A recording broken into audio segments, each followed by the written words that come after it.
You probably heard this before. High heels are bad for your back, right? But are there really any ergonomic risks involved? Well, let's find out. Hi, I'm Dr. Lawrence Woods from the Spinery, and today we're going to get your footing right with high heels. Most women know that prolonged high heel usage can be uncomfortable, yet sometimes even painful. And for some of you, you might have even sprained your ankles wearing high heels, let's say at a wedding or something like that. And for the vast majority of people, wearing high heels is part of your everyday life.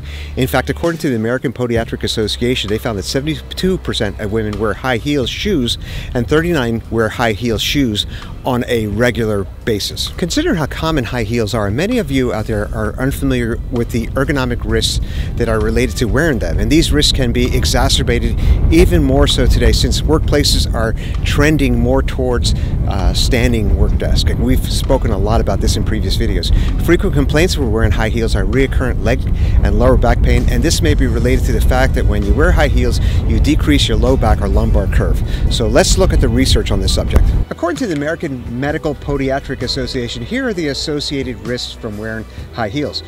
Most women, and when they mean most women, they mean 60%, would continue wearing these type of shoes despite the suffering and injuries. And the top injuries from wearing high heels are infected blisters, bunions, torn tendons, ankle fractures, and knee injuries.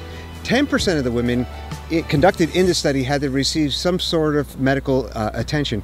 Nearly 50% of all the women in the study also twisted their ankles, causing a sprain, strain type of injury. There are a couple major factors to think about if you want to wear high heels, especially with the standing desk.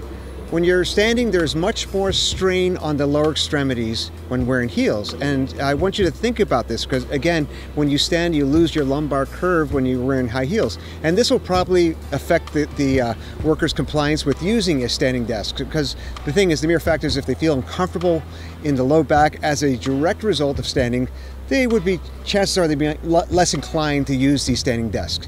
Additionally, there have been identified researching that blood starts to pool and it starts accumulating in the lower extremities only after 30 minutes of standing. So in addition to low back pain, wearing high heels has a worse standing balance and what they call a functional mobility.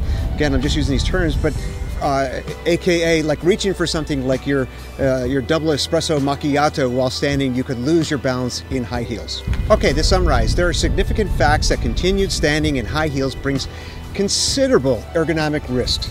So if you're going to continue wearing high heels, especially at a standing desk, let's look at some simple, basic, pragmatic solutions. If high heels need to be worn, researchers recommend a heel no more than 4 centimeters or less. And a caveat to this, again, is if you're going to use a standing desk and you're going to maintain a prolonged standing position, high heels are just not recommended at all due to the musculoskeletal risks. So if you're standing for long periods of time, think about switching to, let's say, a lower heel or a flat shoe, or even better yet, take your shoes off.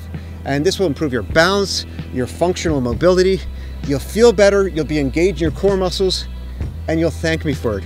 And speaking of thanking me for it, don't forget to like and subscribe down below. Talk to you soon. Take care. Bye-bye.